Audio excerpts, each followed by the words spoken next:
The webinar is now broadcasting to all attendees and we are recording.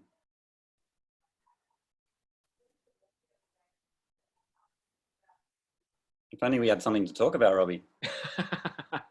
If only we did. I have to apologise because there's another Zoom meeting going on in the background with my wife upstairs. Well, if that's more interesting, it would all go see you slowly slide away.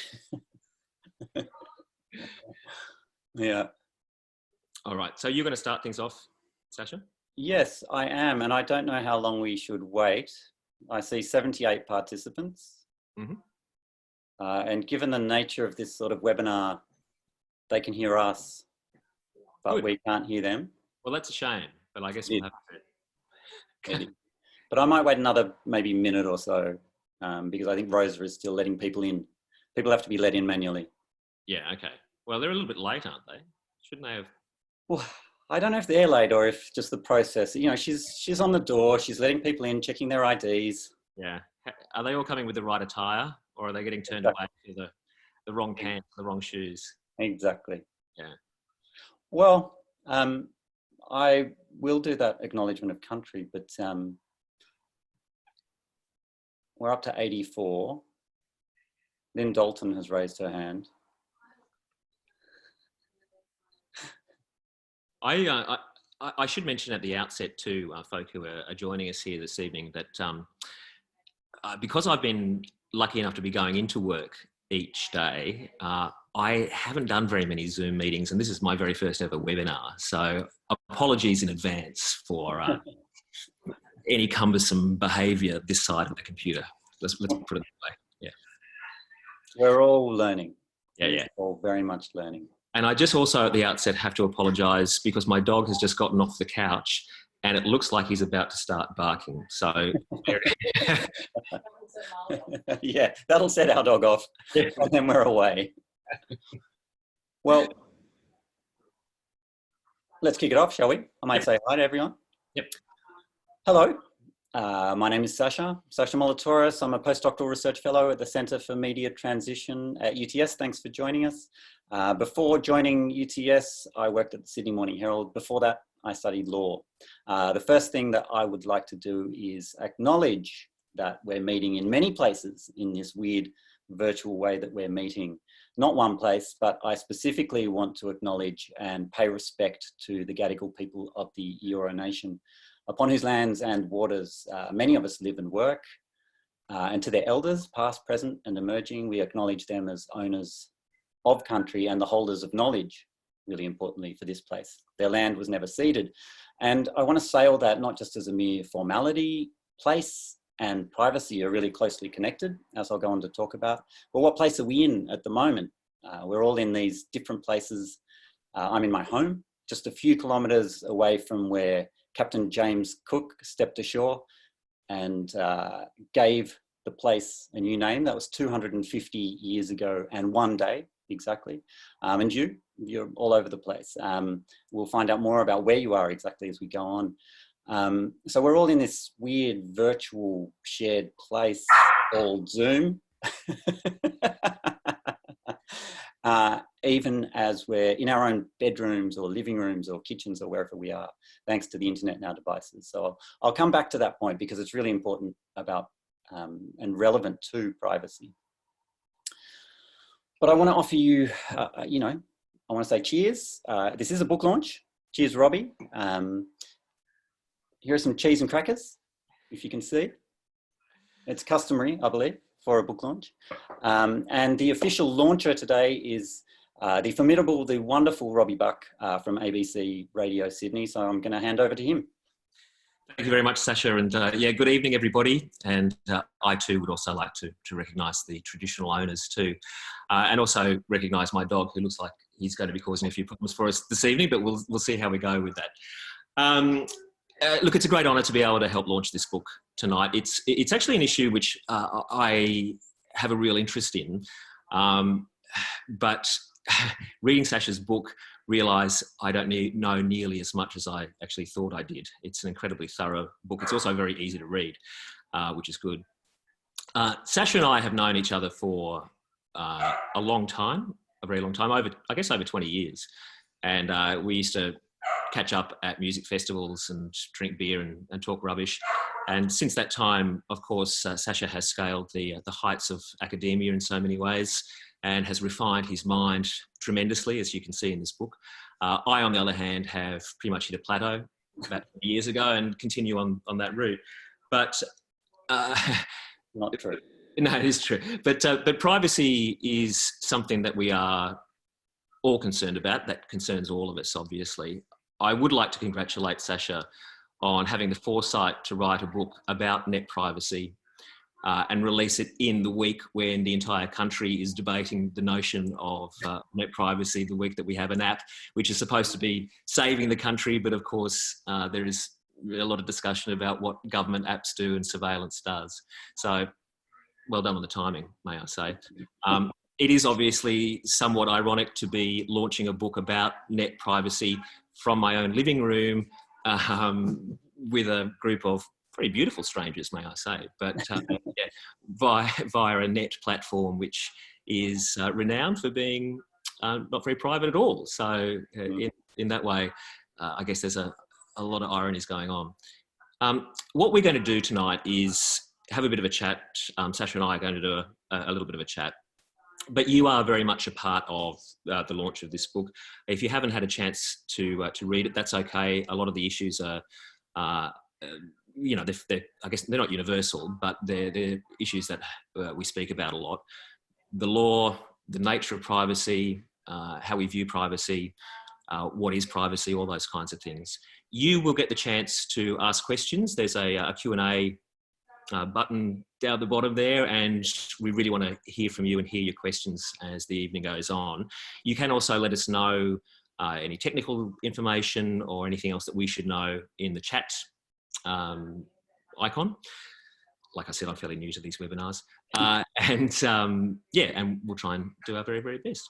I thought a good place to start, Sacha, is possibly a bit of history about privacy. We've all had private parts as long as humanity's been around, but the idea of talking about privacy, defining privacy, it too goes back a very long way, doesn't it? It does. It goes a long way back. But the way that it's changed over the centuries and millennia, that's the really, it's a really interesting thing, I think, and that's something I spend a fair bit of time on. I might indulge you and everyone by taking a couple of minutes just to put together. I threw a few words on a page this afternoon, and so I might just diverge from your question for a minute to say a few things and then come back to it. But I just wanted to come back to that point that you raised too about us all being in different places and yet being all together. And you know, this is something that is really coming to the surface now in this time of COVID-19 and social distancing and isolation and everything that we're doing. And so, you know, the illusion is that we're all together, and I'm supposed to look into this camera here and keep looking at it to give you the illusion that I'm there wherever you are right now and that we're all together. And we're not all together, of course. And when the camera is looking back at me, you know, it's hard not to recall that I feel much more natural looking at you, Robbie, and your beautiful dog behind you. But I'm trying to remind myself to look into this camera, which of course makes me think back to 1984 and Big Brother and the telly screen and, you know, having that all-seeing eye on you all the time. And that's not really what our world's like. So we all think about surveillance to some degree, and you've said that you're very interested in the topic, but I don't think any of us would argue that we're living in the world that George Orwell depicted in 1984. But there is some sort of weird pervasive surveillance going on. So where are we on this Zoom platform? You know, is this public? Is it semi-public? Is it pseudo-public?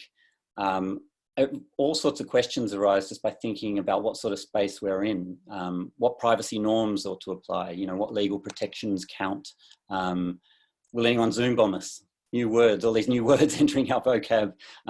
If I'm on Zoom in my bedroom, which I literally am right now, you know, where am I really? Am I in this virtual weird public place, semi-public place, or in my home, or both? And what is happening is that these various places that we're in at the same time are colliding, and there are all these confusions and challenges that emerge. If you're walking in public with your smartphone, You are not just in one place, you're in several, and privacy can be a casualty of that. And what is public can also be a casualty of that. And what's happened now, because we're in isolation, our lives are more mediated than they've ever been before. So we're getting all these issues of private and public just coming to the surface. So these issues, you know, particularly, you know, when we're using Zoom, as you mentioned, Robbie, or the contact tracing app, you know, that is such a key issue that we'll get into in some detail, hopefully. Now, the metaphor that often gets invoked is the Panopticon. That's the kind of the metaphor that's often that you'll hear mentioned. And the word initially was used by Jeremy Bentham in the late 1700s, around about the time of Captain Cook and his exploits. So he thought that surveillance and transparency were good things, and they would make people's lives better. So what he did was he devised this prison where the guards could always see the prisoners, and he called it the Panopticon. And then 200 years later, French philosopher Michel Foucault wrote that we've all internalized this type of surveillance. We've all been the agents of our own giving up of agency. It's a really interesting idea. And so today, I think you can take that further, and we can think about Panopticon 3.0. And so that in this theoretical world, everyone can watch everyone in the present, in the past, but also into the future, at least potentially, right? And what I mean about that bit about into the future is that there's so much data that it's even possible to predict what we're going to do and what we're going to want in a lot of cases. This is something that isn't understood nearly well enough. So location data is really powerful, tracking location data, and just one study has shown how location data can really accurately reveal where you're going to be in 24 hours. That sort of stuff is really powerful. So there's all these challenges to privacy. They come from individuals, they come from companies, from governments. And what do we do? How do we fix it? So my approach was to go back to the 18th century, to the 1700s, to another dead white guy, Immanuel Kant. And I came to him completely by accident. I'd been working at the Sydney Morning Herald. Sydney Morning Herald and news media were imploding. I decided to go off and do a PhD into the ethics of new media, and Kant's formula of humanity became this ethical prescription that really spoke to me. So this is all about not using others or oneself merely as a means. And my whole project became applying that phrase, that ethical prescription of not using others or oneself merely as a means, applying that to digital privacy. And that really, you know, that's it. That doing that led to that book. And the funny thing, one of the funny things is the place that it ended up leading me was to all these recommendations, all these legal recommendations and other recommendations.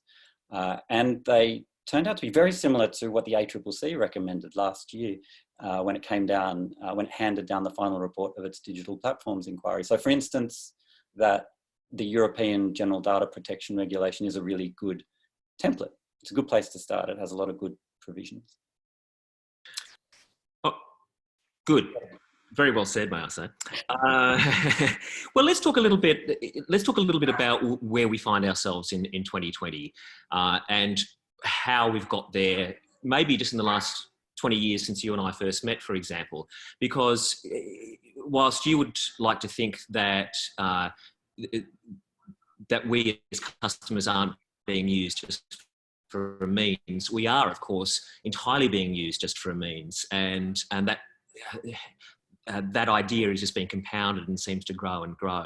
Tell us about the current state. I mean, I'll just read a little bit from the book because a lot of us know this, but the power of social media is to be able to define us is, as we know, pretty overwhelming. Your Facebook likes can reveal your sexuality, your location history can reveal your personality, your music preferences can reveal your voting intentions, and even if you deliberately keep your online interactions to a minimum, you're probably still revealing your religion, your health, your intelligence, your age, your gender, and much, much more. Where are we in 2020? Yeah, we're at a place where our data reveals us to a great extent, and you know the phrase that you often hear is that digital platforms and the world that we have digitally wants to give you control and wants to give the user control over data. But I think that's largely an illusion, because in many cases we don't have very much control. We have a certain amount of control, but really there is a lot of data out there. And what it reveals is not just us, but it reveals people around us as well. And so a very simple illustration of that is thinking about 5 people. 4 of them are on a social network, the 5th one isn't. And yet that 5th person will be revealed as well, because those 4 people will be talking about that 5th person or sharing photos about that person or so on. And it goes even further, because once the network of people is understood, once the society is fairly well understood and there is so much data out there as there is now, then people like you will be able to give away things about you, even though you haven't revealed much about yourself. Yeah, okay. And these are the shadow profiles that you talk about. Oh, look, that's one example, sure. So if we're talking specifically about Facebook and shadow profiles, which I talk about a few times I spend a few pages on in the book, and which has come up now and again. This is something that, Facebook doesn't say it collects shadow profiles. They say they collect data on some people who don't use Facebook for the purposes of security and so on. Is that just a distinction of semantics? Shadow profiles, as fairly widely documented, are just these profiles of people who don't use the network. And this is something that has appeared in a lot of in a lot of news reports and a lot of some of the academic literature, but it's still not nearly enough is known about what's going on. So one of my first contentions is, look, we need to know more what's going on, and companies, governments, data brokers in the background need to be much more just transparent. We need to know what is going on in the background, what data is being used, for what purposes, who has access to it. Yeah, well, that would be fantastic, but obviously we're not knowing what's going on in the background. You mentioned Snowden in the book. If somebody had have told me 8 years ago that the US government was spying on, essentially spying on their own citizens in the way that they had been, and we found out through the Snowden leaks, I would have said that was just paranoia. I guess going back to the initial question, the momentum of where we found ourselves doesn't seem to be slowing down. We sign up for apps for different programs. There's terms and conditions there. How many people read the reams of pages with all of that? So you're calling for a kind of an open, more transparency in all of this. But the reality is that we are heading in the other direction, aren't we? Well, I'm not sure if we're heading in the other direction. By some indicators, yes. But, in the wake of the Snowden revelations in the US, the Freedom Act was passed. And so it sought to wind back some of the domestic surveillance that was going on. So those revelations had a definite effect. Just how much effect they had, that's difficult to know, because there isn't that degree of transparency that we deserve.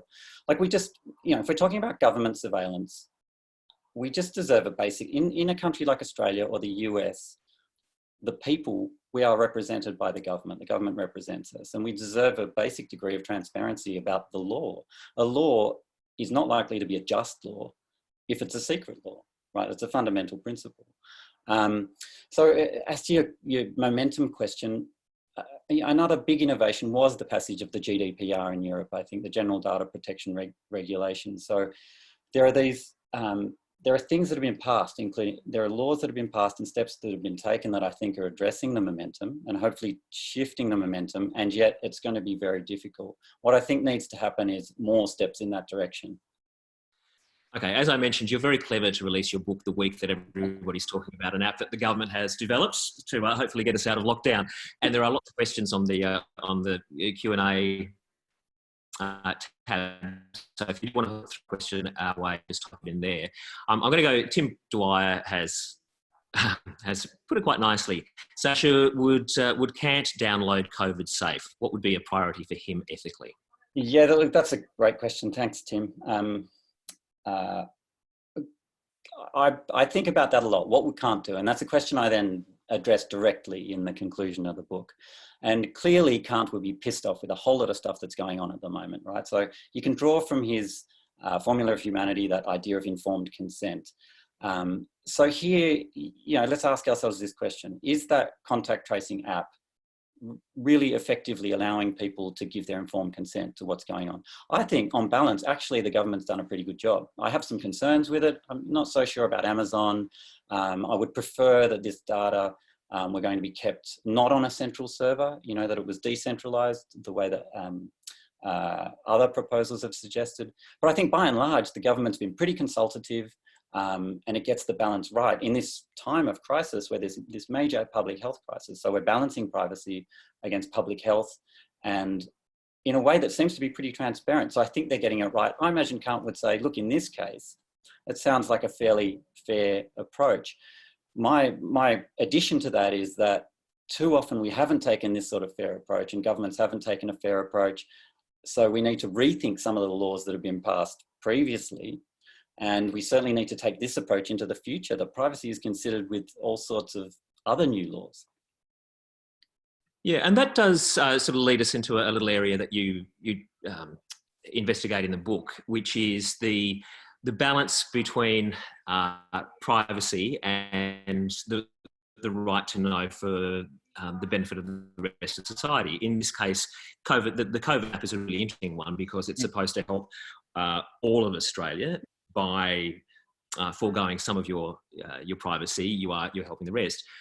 Give us a little bit more about the extension of that, because there are, you know, for people who are doing terrible things on the internet, we want law enforcement to be able to monitor that and stop that.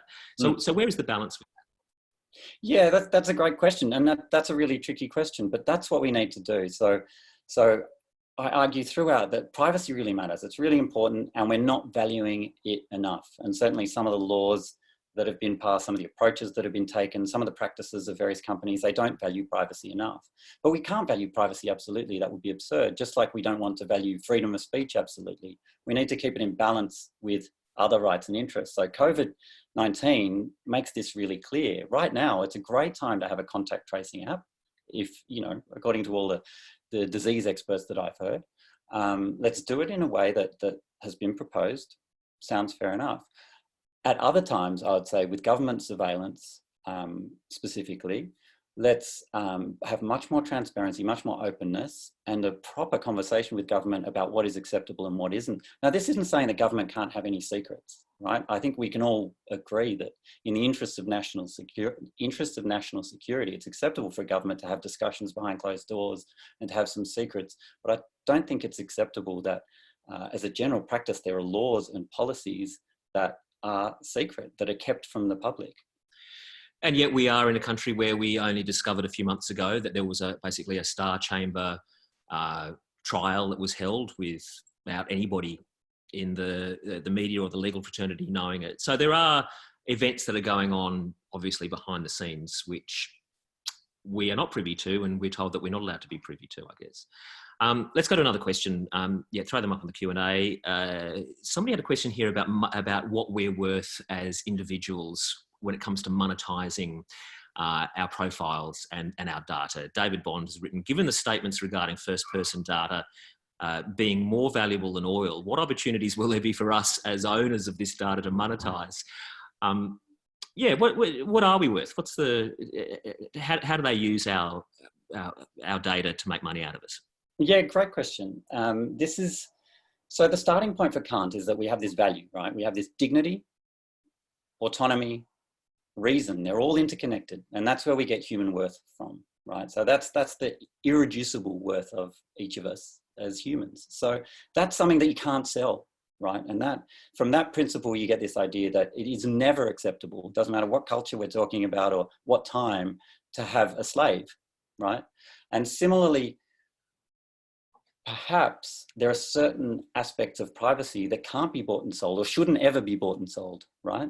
So it's difficult to know where to draw the line. And I think, well, yeah, sure, data about us, why not? Some of it we can sell, some of it can be bought and sold. But there surely comes a point where if the data that's being gathered about each of us and bought and sold is the kind of essence of who we are as humans, then there's a real problem. And then that's really starting to breach what Kant was talking about. Okay. There is a long history, though, of course, of using individual data to be able to market. Here in Sydney, prior to the white pages, there used to be a catalogue that was put together. I can't remember which, it was a store of some sort, and they would monetize that information. So we've been doing this for a very long time. Yeah. I found the revelations about Axiom as a company were really interesting in the book. Do you want to just share a bit of that? Yeah, look, and I do. I'm happy to, and I've got to say, none of this is really. Yeah, there's no investigative reporting. There's no, there's no secrets that I've unearthed. This is all stuff that's on public record that I've just brought together. Terrifying. that I've just brought together for the sake of saying, okay, here's the problem. That's been my first exercise. What is the issue? What is the challenge? What is the problem? And so I guess Axiom is a key part of that. They're a company, they're a data broker. They started off in 1969, the same year that the internet emerged, that it appeared. And initially, in the early days, they were just involved with direct marketing to people. So they would literally have files in a filing cabinet of individuals who bought certain products, and they tried to get to know people. Now, with the rise of digital technology, their processes got much better, and they were able to apply to each individual a number, and then keep the digital equivalent of a file in a filing cabinet. And so that information over the years just got richer and richer and richer. And I guess one of the really illustrative stories about Axiom is that after September 11, 2001, the FBI and the US intelligence agencies wanted to know who had committed these horrible acts. And so they did their work, and they went out into the field, and they couldn't find out that much about these hijackers, these terrorists. And so they put out a public call, and they said, who can tell us more about these people? Here are some names. And Axiom then went to the FBI and said, we know quite a bit, and it had information on a number of the terrorists. And so from then on, the FBI realized, hang on, the way that Axiom is working, this company that works in the background, buying and selling information, collecting and aggregating it, the way that it works, it's finding out a lot about people, and we're an intelligence agency, and we don't have the same information. So then government agencies started to learn from the data brokers. A question from Fiona Martin. She writes, what would you say was the worst privacy breaching move by the federal government in recent years? Is this something that you have been across? Yeah, look, it is, and we're talking about Axiom, and we're talking about government surveillance, and this is really important, because it's really important to understand what the problem is. But really, where I go with it all is more to think about, okay, how can we fix it? So I move forward. So, but to answer Fiona's question, I don't know if there's one, but I think there have been a lot of mistakes made. Metadata retention, the fact that so many government agencies can access metadata with no judicial oversight. That's a real problem for me. That's a real concern as someone who believes in the rule of law or in due process, someone who works in a law faculty. Yeah, okay, we'll get to law reform in just a moment, because I know that is essentially what is hopefully a solution to a lot of these problems. But working in radio, we talk about these issues a lot. And I remember talking about facial recognition cameras that were being installed in Double Bay. Well, also was installed facial recognition cameras. And the police posed were going to have access to these facial recognition cameras retrospectively. And I just remember thinking, wow, this is really full on. This is here in Sydney. And we talked about it on the radio, and a lot of people just went, well, what's the problem? If you've got nothing to hide, there is no problem. And that is the attitude with a lot of these laws. Same thing with metadata, same with, the COVID app. Whenever we talk about it in a public space, like on the radio, there's a lot of people going, yeah, I'm really concerned about this, but there are plenty of people who are saying, nothing to hide. Yeah. What's your problem? Absolutely. Like this, privacy is a really hard sell. It's a hard sell. It's something where the benefits are intangible, they're long-term, they're subtle. And that phrase, if you've got nothing to hide, you've got nothing to fear, that just keeps coming back. And my response to that is everyone has something to fear. I mean, everyone probably has something to hide anyway, but let's just park that thought. Not me, no way. Yeah, not you. Everyone apart from you. But everyone has something to fear. And there's no really easy way to communicate that. But I guess Cambridge Analytica is what I would say is perhaps the best illustration. So there was an abuse of a small number of people's data. sorry, a small number of people shared some information, right? That led to some problems with Facebook settings, led to that compromising the data of many, many millions more. Now, as a result of that, the data of 87 or so million people being accessed by Cambridge Analytica, that meant that the campaign of Donald Trump was able to identify people very particularly, and their psychological profile and their interests and their likes and so on, and target them with these individualized ads. So the prospect there is that the abuse of personal data changed the outcome of an election. Now, I'm not saying that happened, but it might have happened. I might.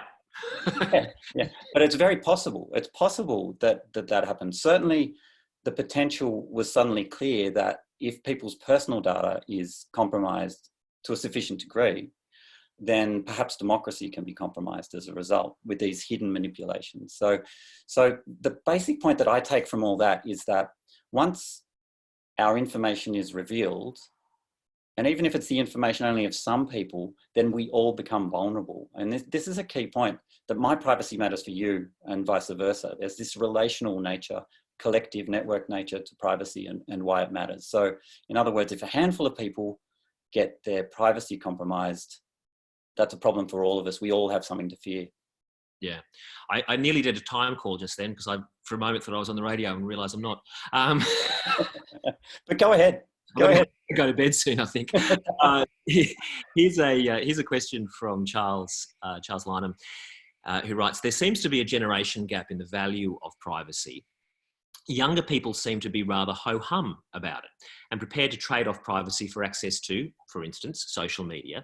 Are we oldies over-egging the issue of privacy? If not, how should we educate the next generation of risks of loss of privacy? Yeah, thanks, Charles. Maybe, I don't know. Look, there have been philosophers who have said privacy is not that important. Actually, let's get over it. We should just not be embarrassed by things we are embarrassed by. We're all just human. We all have vulnerabilities, and so Plato was one who said that. So that's one response. I don't agree with that, having thought about this over many years. Well, you know what? It's interesting. I remember having a heated debate when I was still at Triple J. So it was, I guess it was in the very, very early days of Facebook, and it was with a young journalist.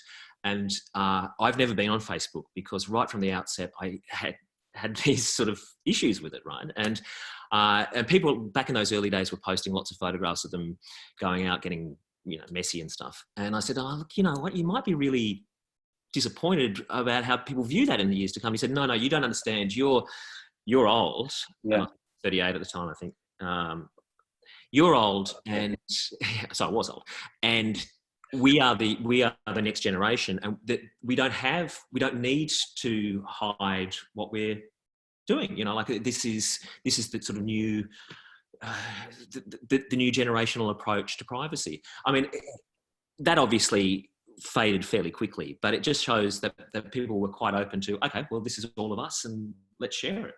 Look, and to the second part of Charles's question about the younger generation and whether they have different attitudes. And look, I had a class with some students virtually, of course, as our lives are lived these days, yesterday. And one of my questions was, is privacy dead? And they said, yep, it's dead. You just get on with it. So yeah, and it doesn't matter so much, in some of their eyes. So, but surely, surely. You want privacy in your own home, for example. You don't want intrusion in. So you talk about that we're in many spaces simultaneously, right, in the book.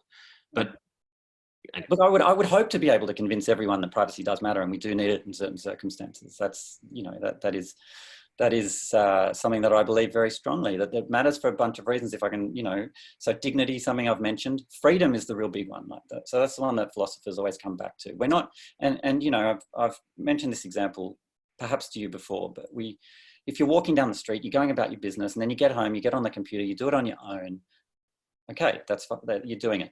If suddenly you're doing the same thing throughout your day and there's someone looking over your shoulder and taking notes and taking photographs, it feels different, right? You don't feel free. Now imagine a lot of people watching you and taking notes and really observing you closely as you're doing it and starting to get some idea of your life and your connections, your relationships, what you'll do tomorrow, your whole routine. Surely you're not free. You know, as soon as you're being watched, and especially once you're being heavily watched, you're not free to act the way you really want to behave, and you start to second guess everything that you do. Yeah. So I think that's a really good argument. I've mentioned democracy, you know, that there is a real threat to democracy if privacy gets compromised. And the final one is relationships, that I think this is something that philosophers have raised. If we don't have privacy, then we are unable to connect with other people in the way that we want to and should, because privacy is partly what connects us to them, how we share. Is everybody having a drink for Sacha? I hope that you have got a little toast or something there, whatever it may be. We do have the results for our first poll is in, so thank you very much for voting tonight. We are taking notes of how you voted, and we'll be knocking on your door later on if we don't like how you voted, just so you know. The first question is, privacy is dead. Privacy dead, so get over it. Endangered or doing just fine.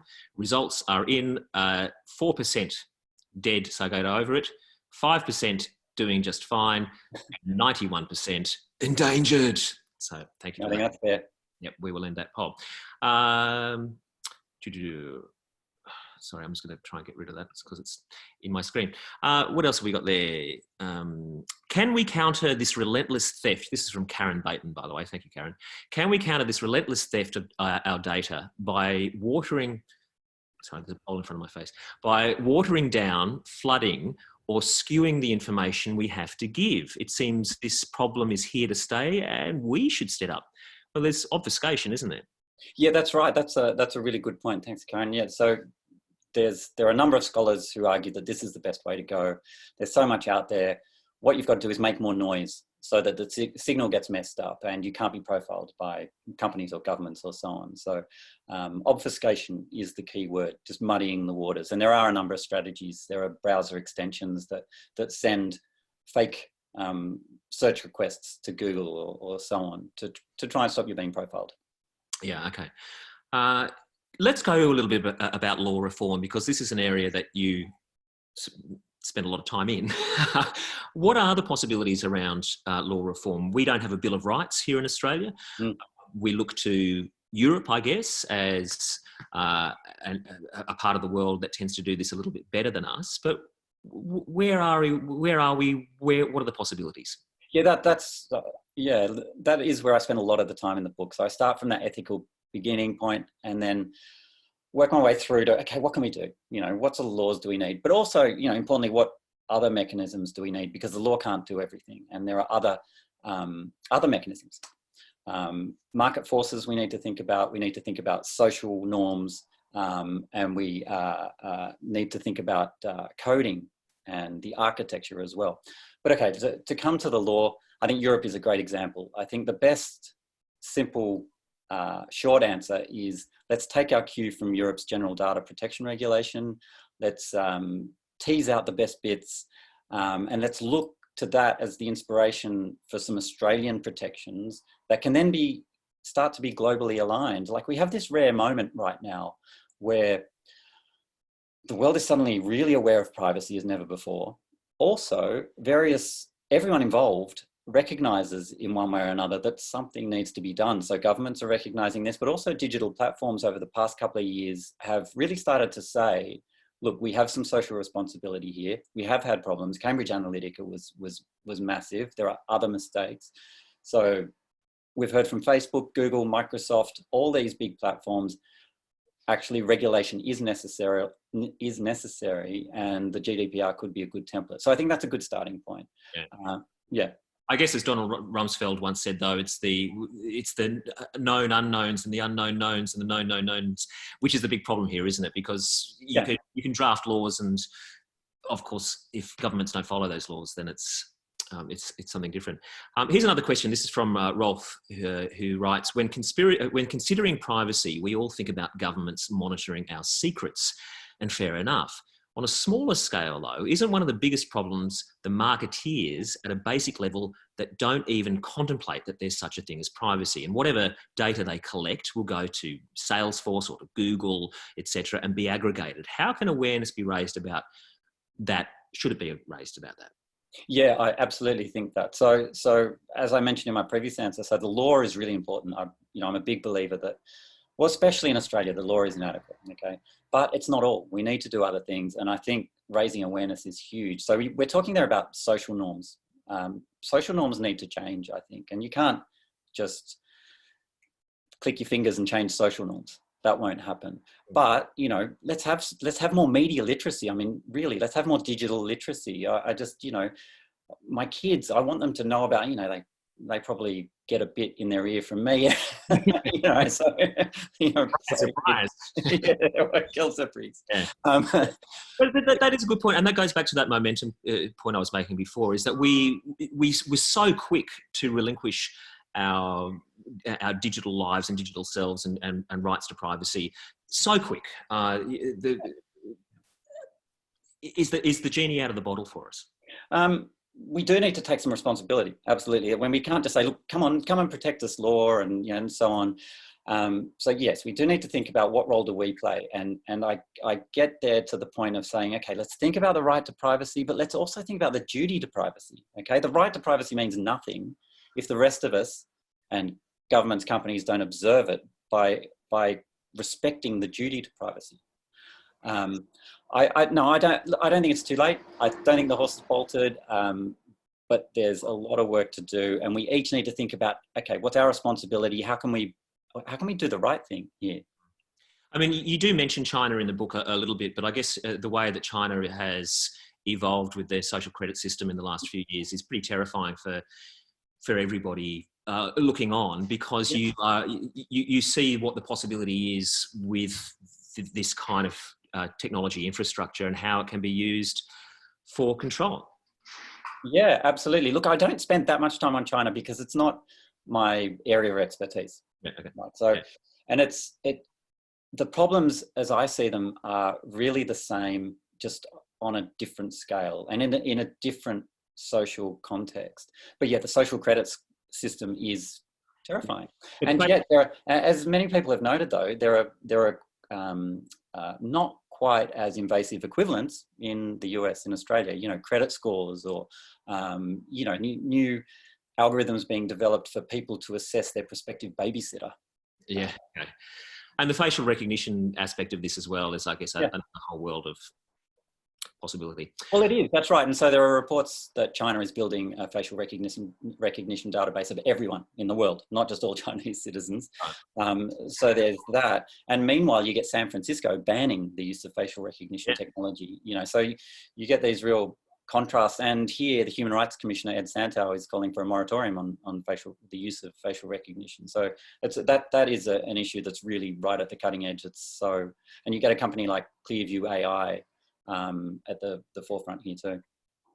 Question here from Charles S. Hi, Sacha and Fiona. Again, thanks for an excellent book. As we discuss the privacy paradox, I wonder if for some number of people, the response of what's the problem with these diverse forms of surveillance is in part because A, privacy is so central to democratic right norms and processes, while B, perhaps more of us than we'd like to admit, take a more passive approach to our rights and duties as citizens, not simply consumers. To be blunt, many of us just don't get it in terms of how important privacy is to democracy and citizens' rights, but we don't care that much about the latter.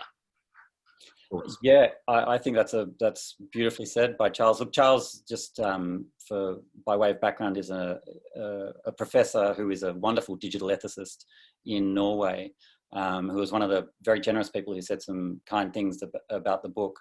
The best words in the book are provided by the endorsers. So I want to thank Charles and the kind people who said that. So I don't really have anything to add to that. I think, that's very well said.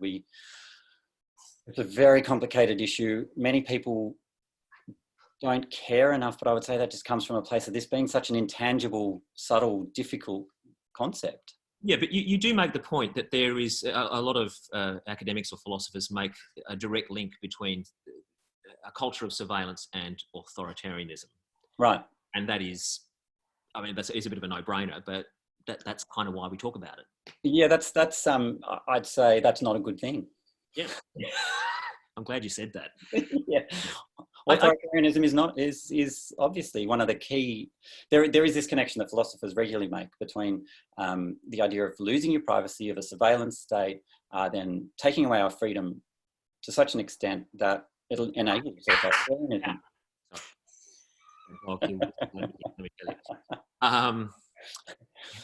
Yeah, okay. This is from Susan, who writes, in an age when we encounter so many terms and conditions, and I wonder how many people do read the terms and conditions. I actually, back in my slightly more paranoid days, didn't join up to Gmail for a couple of years because I read the terms and conditions on it.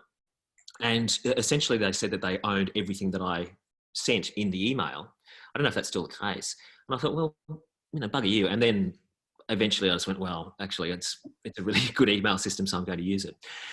Susan says, in an age when we encounter so many T's and C's that actually reading them all seems overwhelming, how could we each strike a decent balance between protecting one's privacy and knowing the details and just getting on with things? Yeah, look, Google has done some amazing stuff, and social media has done some amazing stuff, especially now when we're all isolated, right? And we want to connect with people. We're using Zoom at the moment. People are using Instagram to watch live concerts. And there is this amazing connective power, right? And I'm not anti-digital platforms. I'm not anti-social media, and I'm certainly not against innovation or business. But I think it's unreasonable to expect everyone to read all the T's and C's. That's just not going to happen. So again, I come back to that point about we need sort of these baseline general protections enshrined in law that say this is okay, this is not. And one of those that I haven't mentioned is that we just need a law that says, okay, deceptive is out, unfair is out, coercive is out. Just really simply in privacy, really simply to state that in law, those things cannot be part of a privacy policy. They need to be clear, transparent, and they can't be deceptive, coercive, or unfair. Those sort of basic principles that kind of are built into contract law should apply here too. Okay, well, on that nature of a contract, are we to expect that we give up our privacy when we enter into a contract with an app and share our details? Chakravorty writes, does freely being on social media and sharing your data mean that you deserve to have your privacy rights impinged upon? Well, I don't think it should. The question is, how do we get through this? How do we start to have a proper realization of that democratizing internet that we were meant to have? How do we get to something where we're connecting with people and harnessing all the benefits in a way that our privacy is still respected? I don't know. Does that mean we have to charge, that a social media network has to charge each user, which is something I don't think they're very willing to do? It might mean a new business model. I don't know. Yeah, okay. Philip D writes, the freedom issue sounds fine, but if we live in a community should we not be able to be controlled so we behave fairly to other members? We already have the criminal laws that control and penalise behaviour. If we have these, why is loss of freedom not already occurring? Is absolute privacy an anarchist ideal, Sacha? That's a very interesting question. Well, absolute privacy is certainly not something I'm advocating. Privacy needs to be valued in balance and protected in balance with all sorts of other interests. Look, if we had a lot of surveillance and very little privacy, there'd probably be less crime. But is that the world we want? Well, look, see, that's an interesting point. I pulled this photograph out, which is, I don't know if you can you see that? Yeah. So that's a photograph of a staircase, and it's the staircase of the Stasi headquarters in former East Berlin. And you've been there, haven't you? Yeah.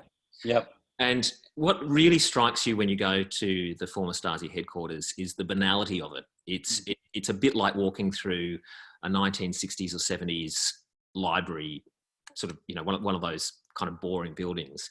Yeah. You can see that there's a little bit of their version of opulence, but there's really daggy laced curtains. And it's the banality of it. And I guess that term, the banality of evil, is something that comes to mind. But it raises, I guess, a broader question about how you get complex systems that continue to grow, and they grow on a foundation idea of some sort. And it's like, despite all the harm that they create, their reason or their purpose for existing has already been set in stone, and they just continue to roll on. And is that a risk that we have at the moment with the age that we live in? Yeah, I'd say it's a risk. Look, privacy, it's not dead, but it's pretty bruised. You know, it's a really problematic time. It's in privacy terms. Okay, we just really need to start to reflect on where we are and how we go forward. You know, and I think with the development, I think there's a push in the last couple of years for privacy, but also for ethics generally. And I think there's been a period. There was a period where it was all about technology and innovation, and things moved fast, and there are a lot of changes, and the media landscape is so dramatically different now from 20 years ago. Yeah. You know, Facebook turned 15 last year. Google isn't that much older, I think 1998. So these changes have come so thick and fast. And the good news is, I think that we're realizing, hang on a second, we can't just innovate without thinking through the ethical implications, without thinking about things like privacy, not just privacy, you know, that just happens to be what I've studied, but thinking about, okay, what sort of innovation is this, and how is this going to impact society, and what is the future if we implement this? Mm-hmm. Another question, this is from Anne Kruger. How worried should we be about foreign countries' surveillance of their own citizens overlapping here in Australia? For example, China's online civic scores of its citizens, considering we have such a huge diaspora here. And I guess that also goes to the heart of the fact that all of this technology is probably very porous. So the capacity for, you know, for countries to be able to look at us and to pull us apart is much greater. Absolutely, you know, and this is it makes the challenge even greater. We can talk about Australia, and we can talk about, okay, what are the problems, what are the issues, but of course the internet isn't just in Australia. It goes outside, and people from outside can be looking in, and governments can be working with each other or against each other. So yeah, these questions become even more complicated once we realize that international nature of the internet and digital technology. And so that's one reason I think that we need to take a global perspective. It doesn't mean that every country ought to have exactly the same laws, but I think we need to work towards some sort of globally aligned system of basic protections, you know, where upon that then countries can diverge about the specifics. But, you know, if you take something like the essence of the GDPR as some sort of global template, I think you get further, you get somewhere. Yeah, okay. My dog's just arrived and put his head into my lap, which is lovely. Okay, poll number 2 has just arrived, ladies and gentlemen. Has anybody got a drum roll, please? Privacy is.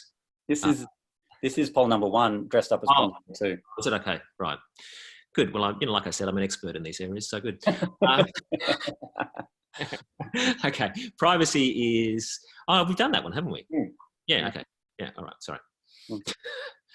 I'm a natural. Here we go. Okay. Poll So here's poll number 2. Yep. Yeah. Privacy matters for reasons of dignity, autonomy, relationships, democracy, or all of the above. Or none of the above. I agree with Plato. Privacy doesn't matter. What did Plato say about privacy?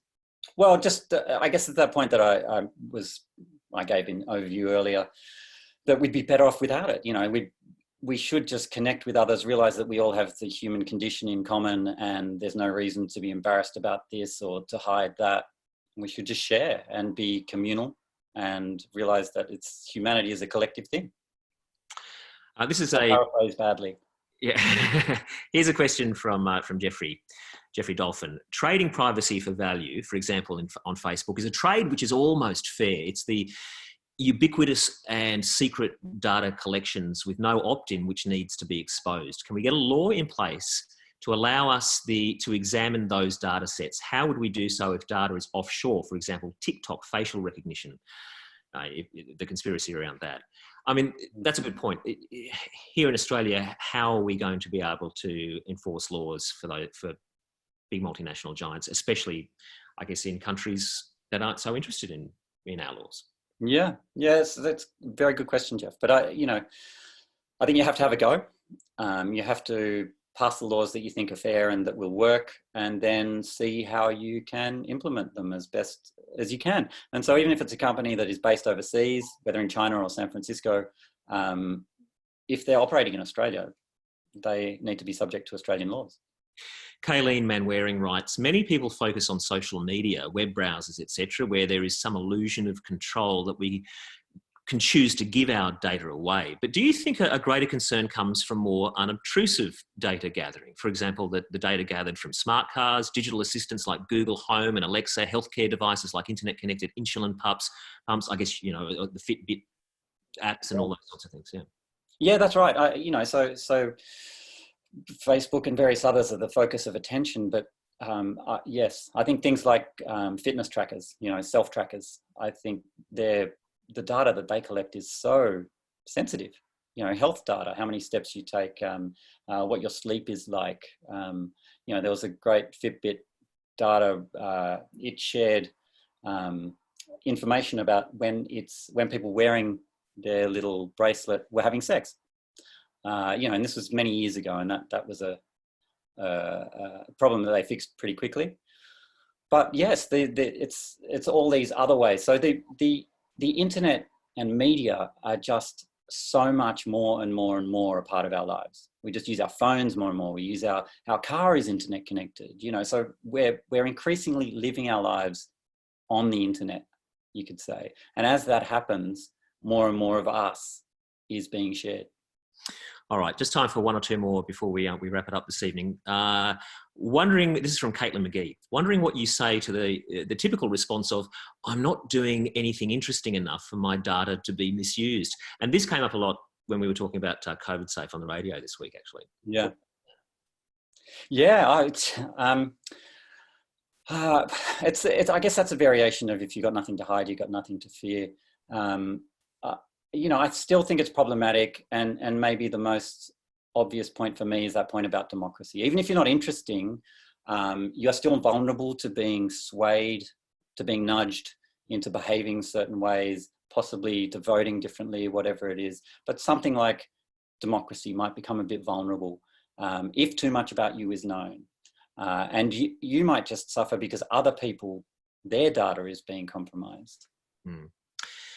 Did you actually answer before whether you had downloaded the COVID Safe app? We still have a lot of questions about that. We didn't know. We can still, that's a good thing to come back to at the end. So this will tell you a lot about me. So I went to install it and my phone told me that I'd run out of storage room. So it's not on my phone yet, but I did have the intention and I will go back to it. I just need to spend some time deleting all those other, TikTok and all that. Yeah. Yeah, and I should mention I did download it too. As somebody who's fairly paranoid about all these sorts of things, I thought there are a lot of other issues, a lot of other areas I had more issues with. So yeah, and look, it is I think here the government largely got it right.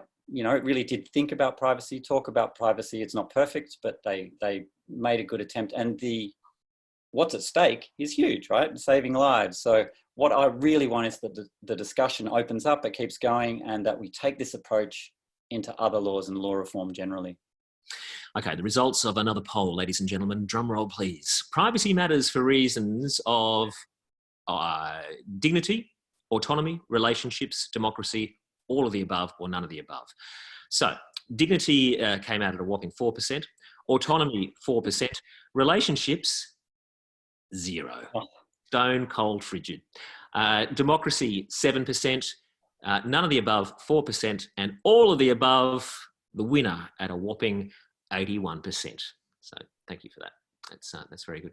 All right. Well, we should wrap it up in just a moment.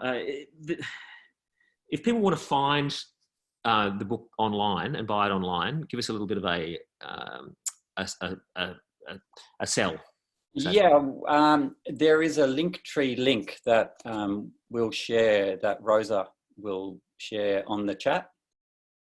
There's the book, which Snap, the same one as you got. So you can find it in all sorts of places, all your local bookshops or online. And I think, we've all used the internet. it seems. You will find it, Linktree. It looks like we are, yes. Oh, that's where we are now. How long did it take to write? Robbie. How long did it take to write? Well, I started my PhD in 2013. Right. And then the rewriting took, you know, the reworking it into a book took 18 months to 2 years or so. So there's a lot of work. It took a long time. But now's maybe a good moment. I wanted to, you know, one of the key points, as I've touched on, is the way that privacy is, it's networked and collective and relational. And that's a good, I guess it's kind of, for me anyway, with the weird way my brain works, a good segue into just thanking people, you know. So this book could not have happened without all sorts of people and their input. You know, so I said earlier, my privacy is for your benefit and vice versa. The internet shows how we're all connected, and yeah, Robbie, thank you so much for your support for this book. I really, you know, really appreciate it. Doing the MC honors tonight. Thank you to everyone for being here. I can't see any of you apart from Robbie. I wish I could. You feel very good through the internet, may I say? Yes, you feel good. But it's also, it's an extraordinarily important book to have at the time that we are in at the moment. I mean, I was sort of being flippant about good timing, but it really is. There needs to be more discussion about this at a more general level. There needs to be the kind of research that you've done, but putting it all together in the way that you have. Thank you. Thanks. Look, there's one of the other people I want to thank is Mal Semple at NYU Sydney. He's been a great support, and he said something to me a few years ago, which was that, look, with all this privacy crap going on and everyone knowing everything, no one will be able to be president anymore. And I think he was right. But what seems to have happened now is that anyone will be president, given that everyone knows everything about everyone. But yeah, look, sorry, if you'll just indulge me for another minute. I do want to thank all the people who read drafts along the way and gave me all this great feedback. The supervisors of the PhD, Katrina, Paul and Sherman, thank you. All the formidable endorsers, including Charles S., all the great people. The people and the publishers, the people who worked on the book at New South Press, New South Publishing have been wonderful, led by Pip McGuinness, so Harriet, Jemana and Emma, Stella, Tricia. And it's getting a Canadian co-publish. I don't know if I've mentioned that to you, Robbie, but that's through McGill Queen's, and thank you to them. And my colleagues at UTS, at the CMT, as well as NYU Sydney, have been so helpful throughout this and so supportive while I was going slowly nuts at various times. Rosa for organising today. But above all, you know, it's friends and I say above all, but, you know, top of the list is friends, family, my wife, my kids. You know, this book, you just need that support and strength. And that it's a funny thing, but, you know, it's that private life that makes the book possible, you know, and the book today becomes public. It's published.